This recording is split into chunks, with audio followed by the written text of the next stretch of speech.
ভাই, কিছুদিন আগে বিএনপির মহাসচিব জনাব মির্জা ফখরুল ইসলাম আলমগীর সাহেবের একটি ভিডিও ক্লিপ ভাইরাল হয়েছিল, যেখানে দেখা গিয়েছে যে একজন মানুষ বা একজন সাধারণ মানুষ তিনি জনাব মির্জা ফখরুল ইসলাম আলমগীর সাহেবকে বলছেন যে আপনি আমার বন্ধু বা এরকম একটা অ্যাপ্রোচ করে তার দিকে এগিয়ে যেতে চেয়েছিলেন। সেখানে তিনি বেশ একটু কর্কশ আচরণ করেন। তো আপনার কি মনে হয় যে একজন নেতার বা একটি দলের হাইকমান্ডের একজন নেতার এই গণমাধ্যমের সামনে বা জনমানুষের সাথে এই আচরণগুলো আরেকটু ভেবেচিন্তে করা উচিত কিনা, বা এই রিয়াকশনগুলোর ক্ষেত্রে আরেকটু সচেতন হওয়া উচিত কিনা?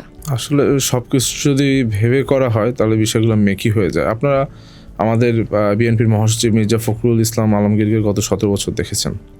অত্যন্ত কঠিন সময় তিনি কত ধৈর্যের পরিচয় দিয়েছেন, কীভাবে তিনি ফ্যাসিবাদ বিরোধী কণ্ঠস্বরকে আগলে রেখেছেন এবং তুলে ধরেছেন। তার ভিতর কিন্তু কোনো ধরনের নেগেটিভ প্রতিক্রিয়া আমরা পাইনি।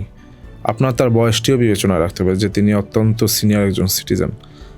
বিশেষ করে আমি নিজেই যখন ডাকসু নির্বাচন করেছি, পথে ঘাটে আসতাম, অনেক শিক্ষার্থীর পাশাপাশিও কিন্তু আশপাশের মানুষও আসতেন, ছবি তুলতেন বিভিন্ন ধরনের।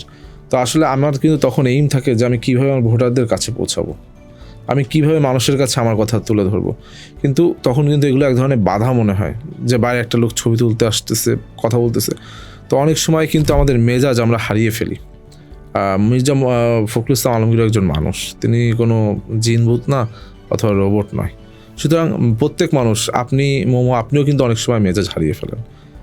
কিন্তু বরং মহাসচিবকে গত 17 বছর আর এই সময় দেখুন যে কত ভালো কাজ করেছেন, একবারই তিনি মেজাজ হারিয়ে ফেলেছেন। তো আমাদের মনে হয় যে আমাদের সব কিছু পজিটিভভাবে দেখা উচিত। হ্যাঁ, ওনার হয়তো আরও মেজাজটা ধরে রাখা উচিত, কেননা উনি এমন একজন নেতৃত্ব যাকে সারা বাংলাদেশের মানুষ দেখে এবং ফলো করে। সুতরাং আমার মনে হয়েছে যে এটি একটি মানে ব্যবহারের বা বিহেভিয়ারের একটি মানে কি বলবো, তার নিত্য নৈমিত্তিক ব্যবহারের একটি অংশ, কারণ আমরা তাকে পজিটিভভাবেই দেখেছি।